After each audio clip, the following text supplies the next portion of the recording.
So, me caveman, let's go. Number 10. Kava. On the island of Maiwo in northern Vanuatu, sometime between 1500 and 1000 BCE, a Pacific gardener took a cutting from a wild pepper relative and planted it in a clearing.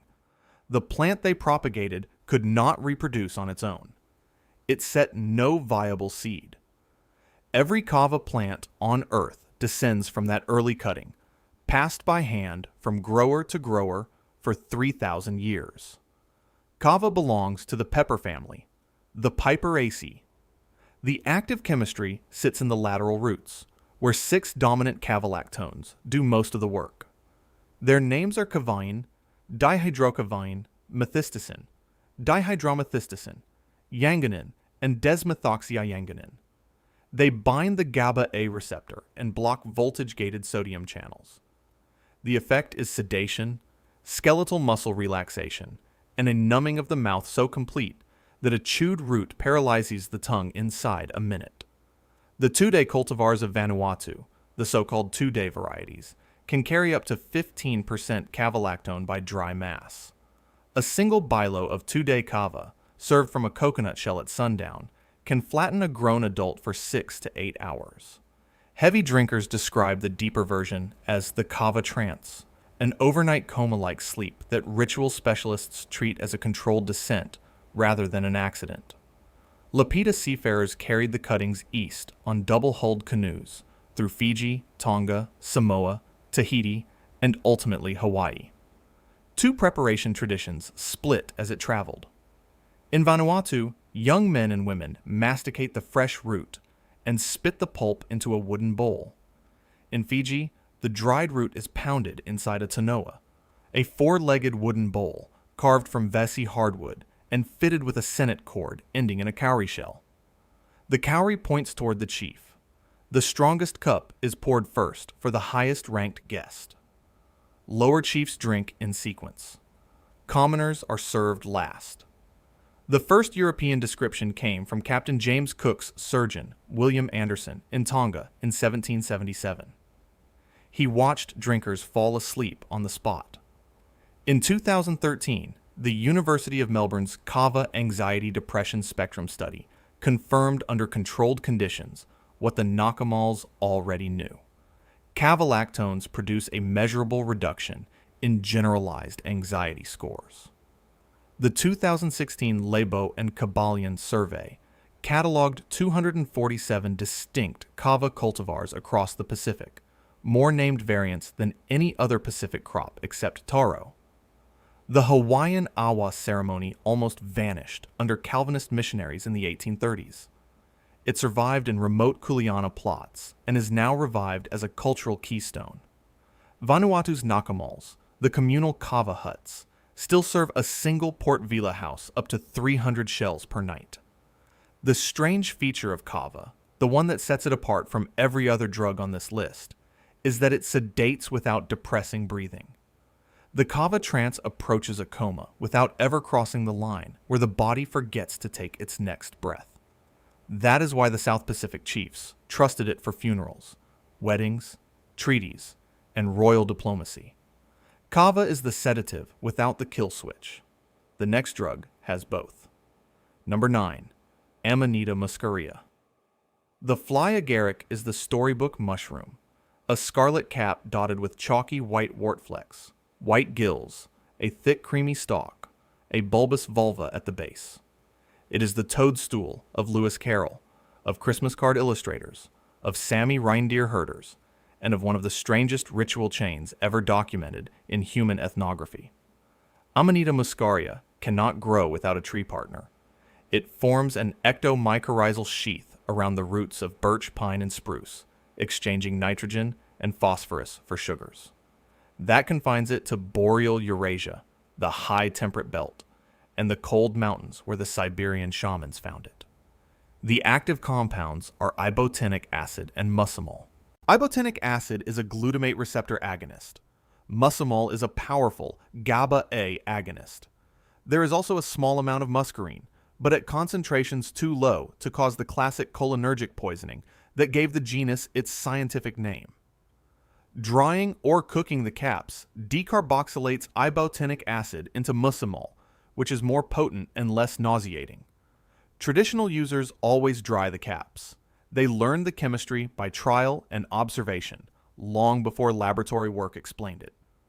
Carl von Linné published the first scientific binomial in 1753. Philip Johann von Strahlenberg, a Swedish prisoner of war exiled to Siberia, gave the first detailed Western account of fly-agaric ritual in 1730. Stepan Krasheninikov's expedition diary of 1755 followed with Koryak field notes. Vladimir Bogoris's 1909 ethnography of the Chukchi added the myth. Wapak, the spirit mushroom, born when big ravens spat upon the earth, helper to the shaman in the upper world. Then comes the strange part. Ibotenic acid is metabolized in the kidney into muscimol. Reindeer eat the mushrooms voraciously, digging through snow to find them, and their urine ends up rich in muscimol with much of the nausea-causing parent compound filtered out.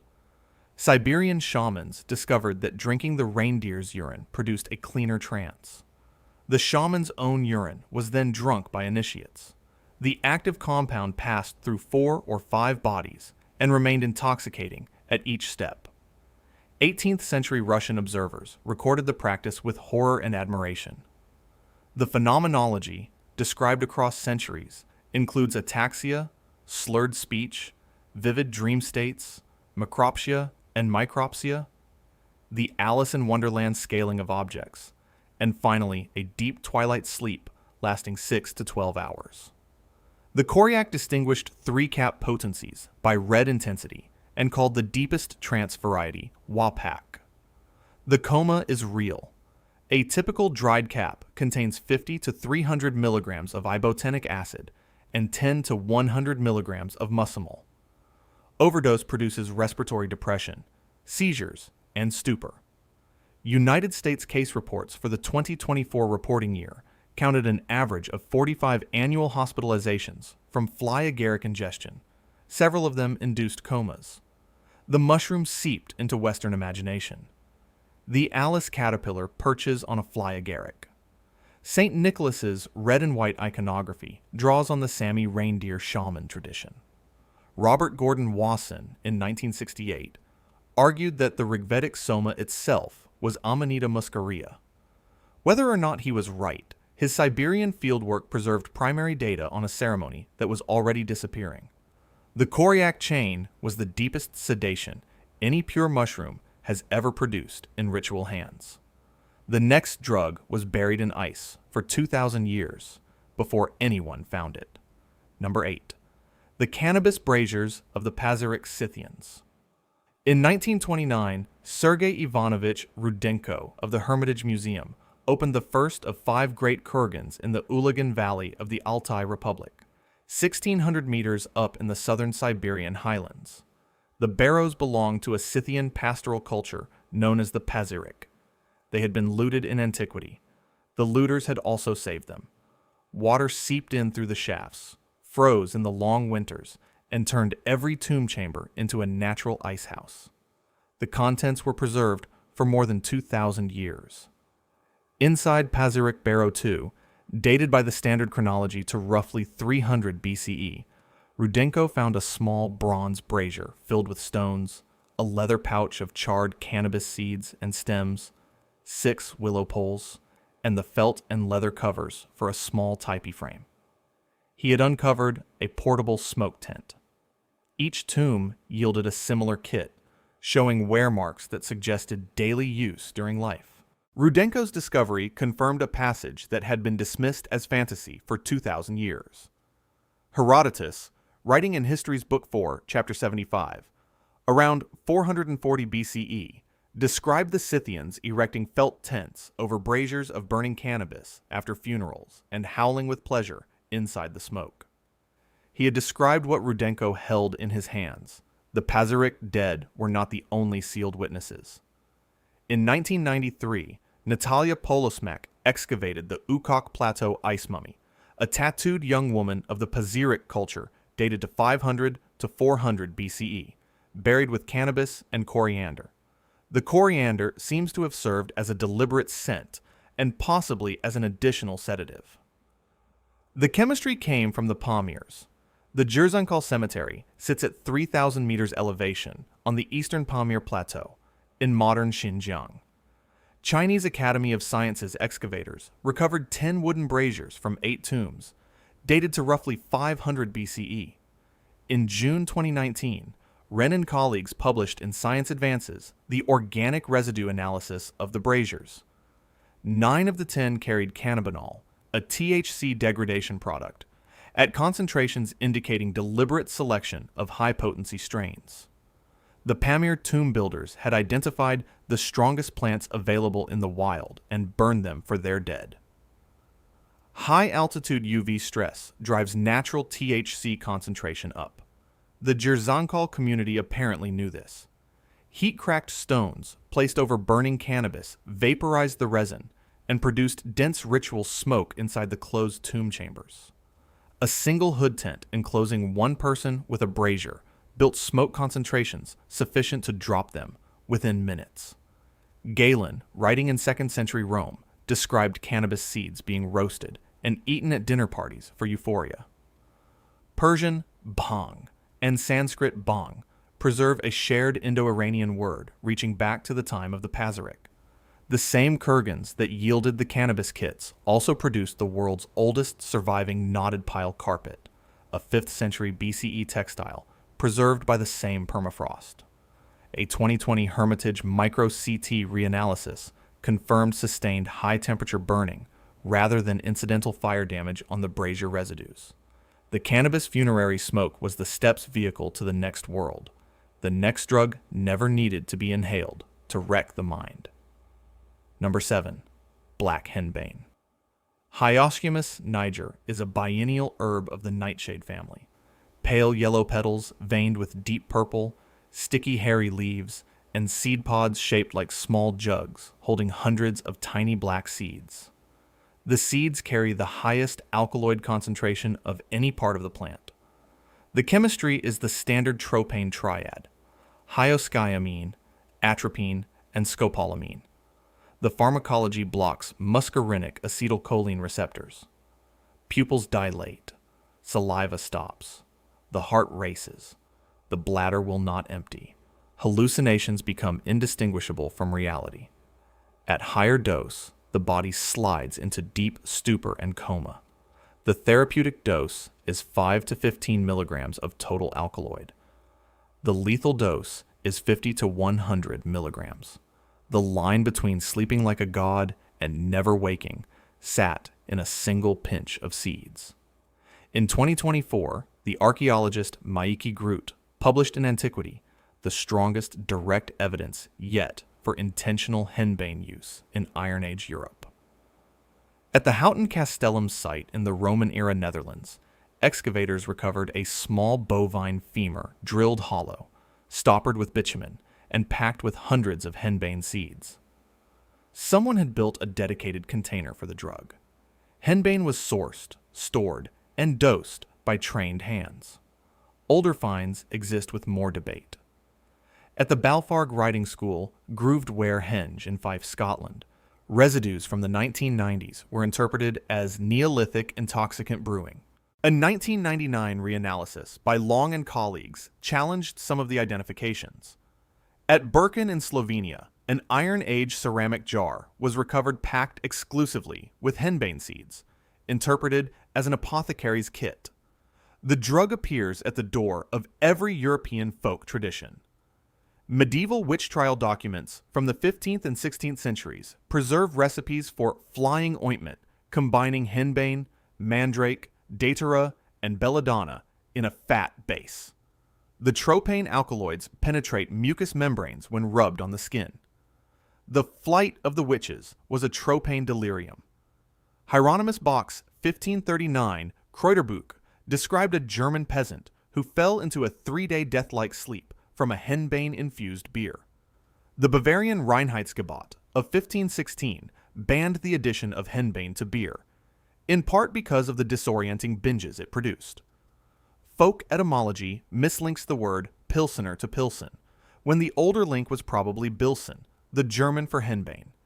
The plant briefly entered the modern legal record in 1910 when the Crippen murder trial in London turned on the identification of hyoscine, extracted from henbane, as the agent used to kill Cora Crippen.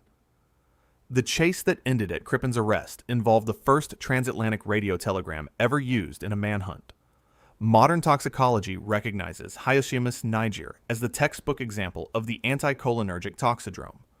The mnemonic taught in medical schools is famous: red as a beet, dry as a bone, blind as a bat, hot as a hare, and mad as a hatter. One unsettled question hangs over the plant. The Pythia at Delphi delivered her oracles in a trance state for 9 centuries. The leading geological hypothesis attributes the trance to ethylene seeping from the limestone, a finding published by Datura and Hale in 2000. A competing hypothesis attributes the trance to henbane smoke from the sacred fire. The argument continues. The next drug never had any argument at all. It calmed an entire empire. Number 6. The Egyptian blue lotus. Nymphea nuchalivar. Caerulea is a true water lily, not a true lotus. The petals are sky blue, fanning around a bright gold center, and the flower carries a sweet, jasmine-like fragrance. It is native to the Nile Delta, sub-Saharan Africa, and parts of the Levant. It opens at dawn and closes at dusk. Egyptian theology made the solar metaphor central. The deceased rose from the lotus as the sun rose from the eastern horizon. The active alkaloids are apomorphine and nuciferine. Apomorphine is a non-selective dopamine receptor agonist. It is the active ingredient in the modern Parkinson's drug, Apokyn. Nuciferine is a dopamine D2 and D5 antagonist with antipsychotic-like effects in laboratory binding studies. Apomorphine produces euphoria, mild sedation, and at high dose, nausea and profound stupor. Nuciferine adds a calm, dissociative undertone. The preparation that mattered was ethanol. Ancient Egyptians steeped petals and rhizomes in wine over several days. The slow alcohol extraction pulled the alkaloids efficiently. A water tea is much weaker. A wine infusion is what hit a temple congregation during Hathor's festival of drunkenness, when the population of Dendera and other temple cities sat down together to be pacified by the goddess through prolonged intoxication. In November 1922, Howard Carter opened Tutankhamun's tomb in the Valley of the Kings, KV 62. Dried blue lotus petals lay scattered across the body. Petals were sewn into the floral collars, packed into ritual bouquets, and dusted across the linen wraps. The Book of the Dead spell. 81 identifies the deceased with the flower. I am the pure lotus that comes forth from the field of Re. A 2021 chemical residue study at the University of Manchester confirmed apomorphine traces in a New Kingdom alabaster jar from the Petrie Museum collection. The finding ended a long Egyptological debate over whether the lotus rituals actually involved a psychoactive infusion. The infusion was real. The chemistry was there. Wall paintings at Nakt's tomb, TT52 of the 18th dynasty, show a noble couple holding blue lotus flowers to the nose. The motif decorates the columns of Karnak, the calyx of Egyptian drinking vessels, and the headdress of Nefertim, the god of perfume and healing. The Egyptian word irtiu, sacred blue, knit the lotus into the same conceptual family as faience and lapis. Blue was the color of the nun, the primordial waters, and the lotus rose from those waters at the first dawn. Herodotus, writing in the 5th century BCE, described Egyptians eating the seeds of the lotus that grows in the river. The lotus he meant was almost certainly Nymphea caerulea. The flower nearly vanished from Egypt by the 1990s under the pressure of agricultural runoff and habitat loss. Rewilding programs in the Fayum oasis have restored small populations since 2010. The coma threshold of high-dose apomorphine is profound sedation, respiratory depression, and stupor. Modern Apokyn dosing is strictly controlled because of that risk. The blue lotus could pacify a temple. The next drug poisoned a city. Number 5. Hellebore. Two distinct plants share the ancient name. White hellebore, veratrum album, belongs to the Melanthiaceae and carries veratrine, gervine, protoveratrine, and cyclopamine, a family of sodium channel poisons. Black hellebore, Helleborus niger, belongs to the buttercup family and carries hellebrin, a cardiac glycoside chemically related to digitalis. The two distinct toxic profiles were collapsed by ancient physicians into a single prescription. The Hippocratic corpus of the 5th and 4th centuries BCE prescribes hellebore for melancholia, mania, epilepsy, and gynecological complaints. The phrase drink hellebore became proverbial Greek for cure your madness. The town of Anticyra in Phocis was the celebrity hellebore detox spa of the ancient Greek world. To say, sail to Anticyra, was to advise a friend to deal with his mental state. The drug's other career was darker. In the First Sacred War, fought between 595 and 585 BCE, the Amphictyonic League besieged Cura for blocking pilgrim access to Delphi. The Asclepiad physician Nabros, said to be an ancestor of Hippocrates himself, advised the League on the hellebore dose required to incapacitate the defenders. Hellebore was poured into the city's water supply. The defenders collapsed with violent diarrhea and could not man the walls. Cura fell. The population was slaughtered. The episode survives in Pausanias and the Scholia on Aristophanes. Some later writers wondered whether guilt over Nebros's act drove Hippocrates to formulate his oath. Pliny the Elder devoted long passages in Natural History Book 25 to hellebore harvesting rituals. The collector traced a circle around the plant with a sword, faced east, prayed, and pulled at sundown. Theophrastus, writing earlier, distinguished Phocian from Uten varieties of white hellebore, and warned that the strongest preparations could drive out the patient or kill him. The Renaissance Materia Medica preserved hellebore as the primary treatment for raving lunacy. Robert Burton's 1621 Anatomy of Melancholy quotes Hippocrates approvingly. Cyclopamine, isolated from Veratrum californicum in 1968, has turned out to be a hedgehog pathway inhibitor used in modern cancer research on basal cell carcinoma and medulloblastoma. The ancient herbalists who pulled hellebore at sundown were holding a molecule that modern oncologists are now studying for tumor suppression. The lethal dose is roughly 2 grams of white hellebore rhizome in adults and 5 to 10 grams of black hellebore. A 2014 clinical toxicology paper by Shep, Slaughter, and Vale proposed that Alexander the Great's 12-day decline and death in 323 BCE fits the alkaloid profile of veratrum album poisoning. A general who had survived a Persian empire died with the symptoms of a hellebore cure for madness. The Roman general Manius Aquilius repeated the cura precedent in 130 BCE by poisoning the wells of besieged Pergamum.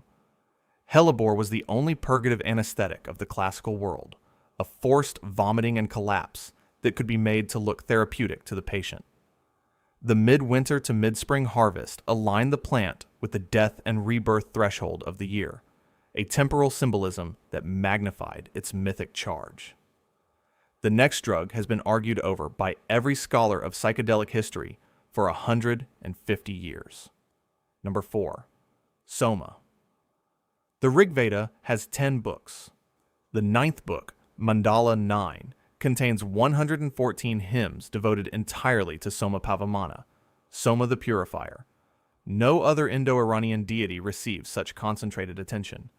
The Avestan parallel, Haoma, is preserved in the Zoroastrian Yasna ceremony, a ritual sap pressed during liturgy. The linguistic and ritual continuity confirms a shared Indo-Iranian sacred drink, predating the split of the two cultures around 2000 BCE. The hymns describe Soma as pressed between stones, filtered through wool, mixed with milk and barley, and drunk by priests for visions of immortality.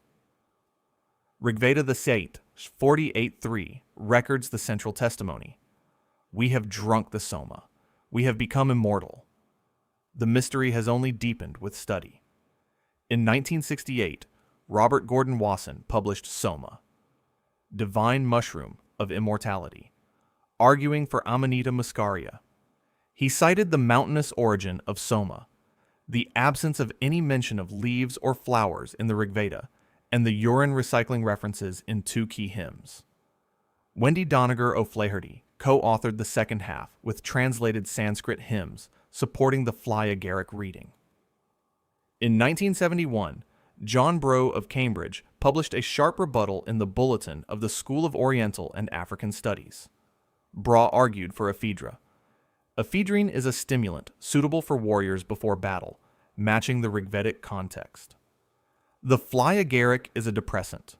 The Zoroastrian community of Yazd in Iran still presses ephedra in yasna ceremonies and calls it home, the same word as Avestan Haoma. A continuous ethnographic line runs from antiquity to the present. In 1989, David Flattery and Martin Schwartz published Hauma and Harmaline, arguing for Paganum harmala, Syrian rue, as the Soma plant. The harmaline content is a monoamine oxidase inhibitor that would extend the effect of any co-ingested DMT-containing plant. In 1992, Terence McKenna proposed Psilocybe cubensis. The tropical mushroom was geographically implausible for the Indo-Iranians of the Hindu Kush, and the proposal has few defenders today. In 1995, Hari Nyberg surveyed the candidates and ranked them. Ephedra first, Paganum harmala second, Amanita third, cannabis fourth.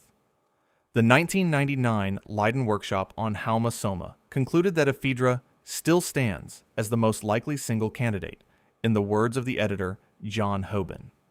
The material evidence sits at Gonur Tepe in Turkmenistan, the central site of the Bactria-Margiana archaeological complex. Victor Sarianides' excavations from 1972 onward produced ceremonial vessels whose residues some analysts identified as ephedra and cannabis.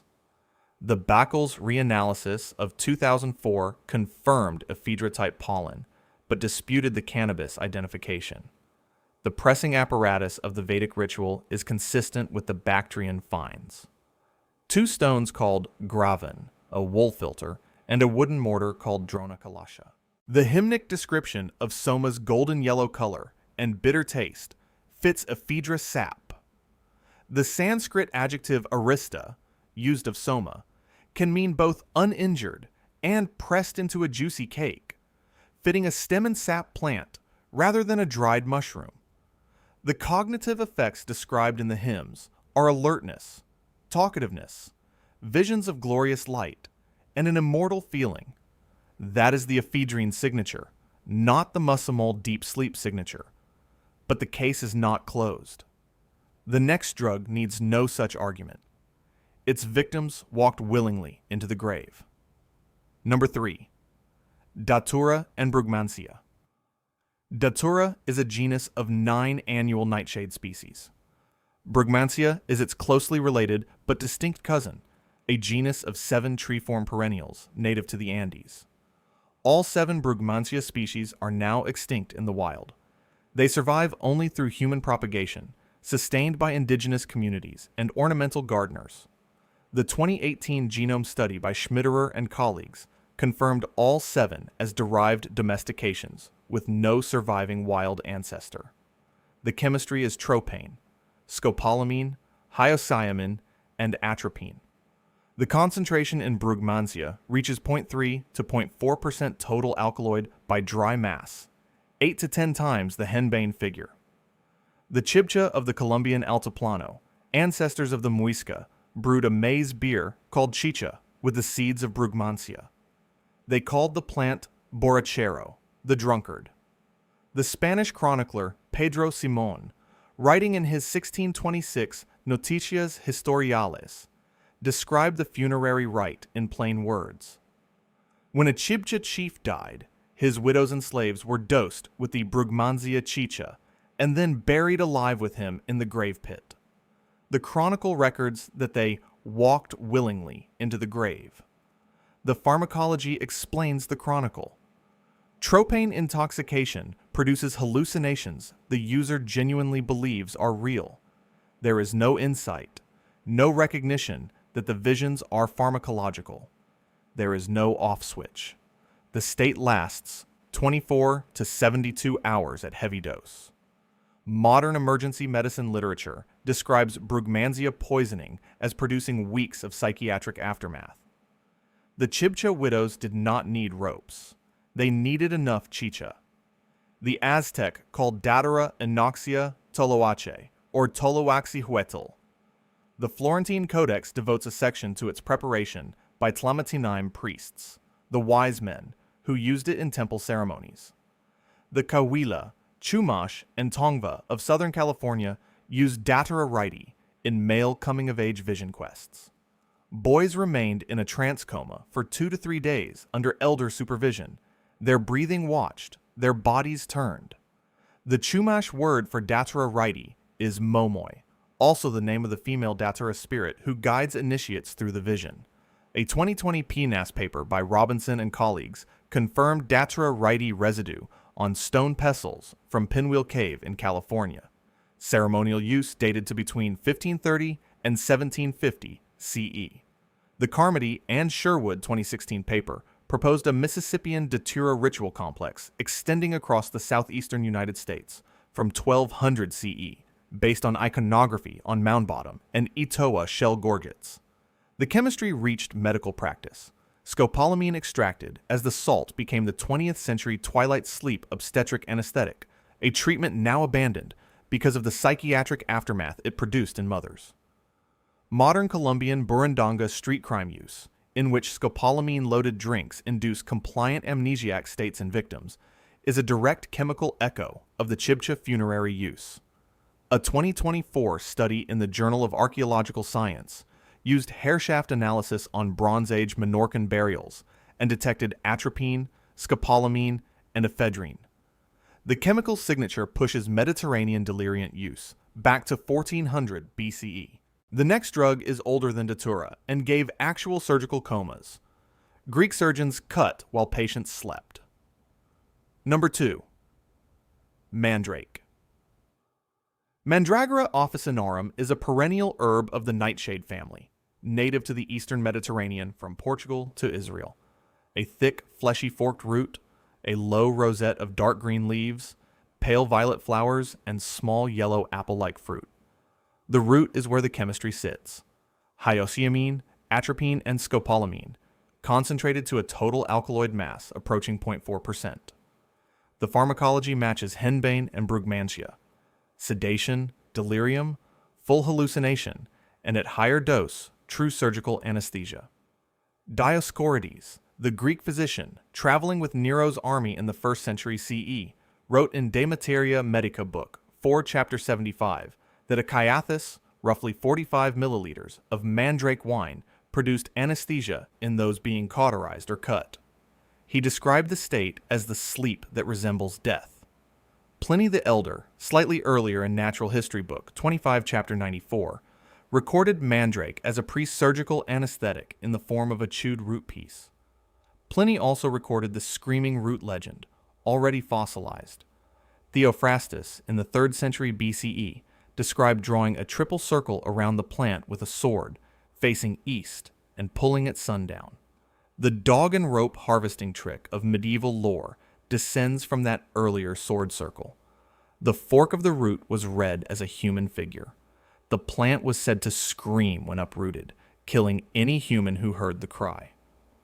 A dog was tied to the root and called from a distance. The dog died. The harvester lived. The Hebrew Dudaim of Genesis chapter 30, verses 14 to 16, is almost universally identified with mandrake. Leah and Rachel bargain for the root as a fertility drug. The Hippocratic corpus mentions mandrake for melancholia. The Hellenistic Greek love apple referred to the fruit and gave its name to Atropa, after Atropos, the thread cutter of the Moirai, who decides the moment of death. The medieval surgical record is where mandrake earned its place on this list. The Spongia soporifera, the sleep sponge, is preserved in the Salernitan Medical School manuscripts from the 9th century. The recipe combined mandrake, opium, henbane, hemlock, and ivy on a sponge applied to the patient's nostrils before surgery. The Bamberg surgery manuscript of 1088 CE records detailed protocols for use during amputation and trepanation. Hugh of Lucca and his son Theodoric of Servia, writing in the 13th century, standardized the recipe as 8 parts mandrake, 4 parts opium, and 2 parts henbane.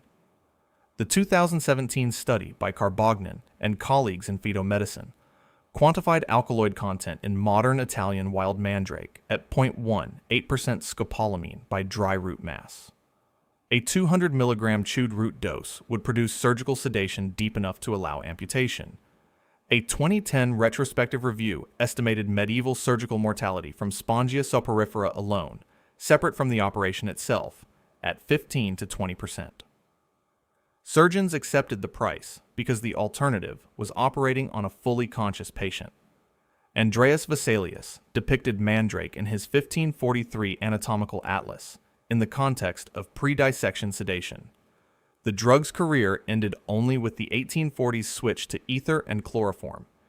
1800 years of continuous use as Europe's premier surgical anesthetic. The next drug is older than mandrake and still kills more people every year than any other plant. Number 1. Opium. Papaver somniferum is an annual herb of the poppy family, native to the eastern Mediterranean. The unripe seed pod, when slit, leaks a milky latex carrying more than 20 alkaloids. Morphine alone accounts for 10 to 15% of dried latex by mass. Codeine, thebane, papaverine, and noscapine ride alongside. Morphine binds the mu, kappa, and delta opioid receptors. The effects are analgesia, sedation, euphoria, meiosis, respiratory depression, and at high dose coma, followed by death. A 30 to 100 milligram dose of pure morphine is lethal in opioid-naive adults. Ancient preparations easily exceeded that figure, and the dose was eyeballed. The oldest archaeologically confirmed cultivation site is La Marmotta, a Neolithic lake village on Lake Bracciano in central Italy, occupied between 5700 and 5200 BCE. Waterlogged sediment preserved opium poppy seeds, AMS dated to 5700 to 5500 BCE. The 2024 genomic study in the Royal Society Philosophical Transactions B supported a single Mediterranean domestication event from the wild progenitor Papaver sedigerum. The Sumerian cuneiform tablets of the Nippur Archive, 3rd millennium BCE, refer to the poppy as Hul-gil, the joy plant, the earliest unambiguous textual record of psychoactive opium use. The Minoan poppy goddess figurine from Gazi in Crete, dated to roughly 1300 BCE, wears a crown of 3 opium poppy capsules, with the characteristic vertical incision marks of latex extraction. Bronze Age Aegean opium ritual sits on her head. The opium trade route ran from Cyprus and Anatolia through the Phoenician network into Egypt, Greece, Etruria, and Western Europe. By 1000 BCE, opium was an internationally traded commodity. Cypriot base ring juglets of the Late Bronze Age were shaped like an inverted poppy seed head. Chemists suspected they carried opium for decades without direct evidence. The proof came from Tel Yehud in central Israel. Vanessa Linares of Tel Aviv University and the Weizmann Institute analyzed organic residue from 8 base ring juglets recovered from late Bronze Age burial contexts and published the results in Archaeometry in 2022. All 8 juglets carried opium alkaloid traces, dated to the 14th century BCE. Some residue came from local production, some from Cyprus. The Tel Yehud paper now holds the world's earliest direct chemical confirmation of opium use. The Ebers Papyrus, around 1550 BCE, contains over 700 medical recipes, including a preparation labeled Shepin, identified with opium poppy, prescribed to quiet crying infants. A 2018 Petrie Museum isotope study of New Kingdom infant rattle jars confirmed opiate residue. Hippocrates referenced opium in the 5th century BCE. Theophrastus distinguished meconium, the capsule juice, from opos, the latex, the linguistic root of the word opium.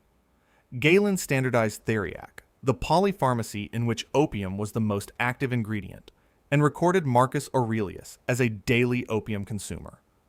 Avicenna's 11th century canon of medicine dedicated a chapter to opium preparation, dose, and lethal threshold. Avicenna himself reputedly died of an opium overdose in 1037 CE. Friedrich Serturner isolated morphine from opium in 1804, the first alkaloid ever purified from a plant. The Bayer Company synthesized heroin from opium-derived morphine in 1898. The United States Centers for Disease Control recorded over 81,000 opioid-involved deaths in 2024. The line is continuous. A row of slit poppy capsules at La Marmota nearly 8,000 years ago. The Hul-Gil tablets at Nippur. The Minoan goddess at Ghazi. The Tel Yehud Canaanite mourners. Galen, Avicenna, Serturner, Bayer. A direct chain into the present. Step back from the list and the pharmacology comes into focus. 3 receptor families do almost all of the work across these 10 drugs. The 4th kills when the others sedate. Opioid mu receptor agonism is the opium line. The drug docks at the receptor that the body uses for its own internal pain-killing system, sedates pain, depresses breathing, and drops the dose recipient into coma at the high end. Tropane muscarinic blockade is the henbane, Mandrake, Datura and Brugmansia line. The drug stops the parasympathetic system from doing its work, dries the body out, drives the heart up, and pushes hallucination and stupor through a single anticholinergic mechanism. GABA-A agonism is the Kava and fly-agaric line. The drug binds the body's main inhibitory neurotransmitter receptor and shuts the nervous system down. In fly-agaric to the point of true coma, in Kava only to the edge. The 4th family belongs to Hellebore. Cardiac glycosides kill by depressing the heart rather than the breathing center. The same receptor families are present in nearly identical form in vertebrate species separated by millions of years of evolution. A plant alkaloid that locks a receptor in Italy locks the same receptor in Polynesia. Humans facing the same problems on every continent found the same compounds. Pain, anxiety, ritual transcendence, surgical immobilization. The convergence of these answers is the deepest evidence for the universality of the human nervous system. Each of the drugs on this list has a modern descendant. Many remain in clinical use today. The Hippocratic corpus passed through Galen and Dioscorides into the Salernitan school of the 9th century. The Salernitan masters preserved mandrake, opium, and henbane in continuous use. Arabic translators carried the dosages east. Avicenna's canon stabilized the field for half a millennium. Paracelsus, in the 16th century, standardized opium in alcohol as laudanum. Each step preserved the body of knowledge while reshaping it. What was lost was more interesting than what was preserved. The original Soma plant is gone, the candidate names still in dispute. The exact mechanism of the Pythia trance at Delphi is gone, the geological and botanical hypotheses competing. The Sami coma ritual chants are gone, the songs unrecorded before they faded. Most Andean Brugmansia ritual knowledge died with the Spanish conquest. The Pacific Kava chiefly hierarchy was nearly broken in Hawaii by the 1830s missionary suppression. The exact ratios of the medieval Spongia soporifera vary across surviving manuscripts in ways that suggest the recipe drifted toward each local apothecary's preference. What was preserved by accident is the Tel Yehud opium juglets, sealed in graves until 2012. What was preserved by ritual is the Yazd Zoroastrian ephedra yasna, performed without break for 2,500 years. What was preserved by linguistic continuity is the Sanskrit, Persian, and Latin alkaloid vocabularies, still resting under modern chemical names. The discipline of paleopharmacology assembles the pieces from residue analysis, palynology, and isotope ratio mass spectrometry. Many of these drugs are returning, under modern names, in modern dosages. The inventory of survivors is striking. Opium became morphine in 1804, became codeine and heroin in the 19th century, became oxycodone, hydromorphone, and fentanyl in the 20th, and produced the present global opioid epidemic. Mandrake's hyoscyamine and scopolamine moved into ophthalmology and the modern motion sickness patch. Henbane's atropine became the standard antidote for organophosphate poisoning. Blue Lotus's apomorphine became apoquin, prescribed for Parkinson's disease. Hellebore's cyclopamine became the founding molecule of hedgehog pathway anti-cancer research, with derivatives now in clinical use for basal cell carcinoma and medulloblastoma. Datura and Brugmansia scopolamine drove the 20th century obstetric twilight sleep, now abandoned, and underwrites modern atropine resuscitation. Cannabis split into medical THC, CBD, and a global recreational pharmacology.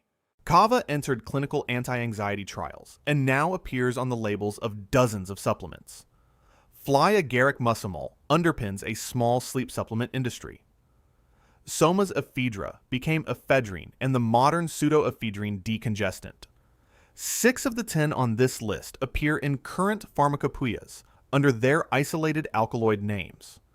The shift from the plant to the pure compound is the single defining shift of 19th century pharmacology. Serturner's 1804 morphine isolation was the founding event. Every subsequent purification carried the same pattern.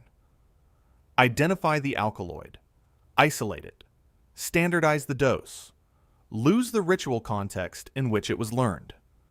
The deepest question on this list is the one no archaeologist can fully answer. The original Soma identity remains unresolved despite a century of debate. Ephedra leads. Amanita persists as a contender. Paganum Harmala has a stubborn defender's camp. The Pythia trance identity at Delphi is contested between the geological ethylene hypothesis, the henbane smoke hypothesis, and a smaller oleander hypothesis. The earliest opium use date may push earlier than La Marmotta, with new wetland excavations across central and southern Italy. The role of accidental ergot poisoning in early grain agriculture is an open question. Ergot infection of stored rye and barley would have produced LSD precursors at unknown but possibly significant rates in Neolithic and Bronze Age communities. The mechanism of the Sami reindeer urine ritual's persistence across millennia is not fully reconstructed. Whether any Bronze Age civilization reached true general anesthesia for surgery is still debated. The Spongia soporifera produced coma-depth sedation, but reproducibility across patients in a single medieval hospital is unknown. The toxin tolerance gradient between modern populations and Bronze Age populations is largely unstudied. The interaction effects in polypharmacy preparations, like Galen's theriac, remain partially modeled in modern receptor-binding studies. The lost recipes of the medieval anesthesia tradition between Salerno and Renaissance Europe survive only in fragmentary manuscript variants. The full Vanuatu Kava cultivar genome was only sequenced in part as of 2024. The contribution of indigenous Andean botanists to the survival of Brugmansia after Spanish contact is documented only in oral tradition. The Tel Yehud question itself remains open. Was opium a sedative for the dying, a burial offering to the dead, or both at once? 10 drugs across 10,000 years. One long human conversation with the boundary between consciousness and oblivion. The continents made the same choices. Vanuatu, Siberia, the Altai steppe, the Mediterranean, the Nile Delta, the Greek mountains, the Indo-Iranian plateau, the Colombian Altiplano, the Roman battlefield, the Italian lake. Different climates, different gods, different scripts. The same handful of receptors lighting up under 100 different plants. The plants that survived the centuries are the ones that found the sweet spot between use and lethality. The opium poppy, the mandrake, the henbane seed, the cannabis brazier, the kava root. The plants that did not survive, the lost regional deliriants, the many candidate soma plants, are remembered only by the silence in the textual record where their names should have been. the Sumerian whole gill tablet, the New Kingdom alabaster jar, the modern apocrine ampule. The same active molecule binding the same receptor across 5,000 years and 100 different ritual contexts. Prehistoric people did not have anesthesia in the modern sense, but they had drugs that could sedate a patient deeply enough to remove a limb. The price was high. The medieval surgical mortality from the anesthetic alone reached 15 to 20%.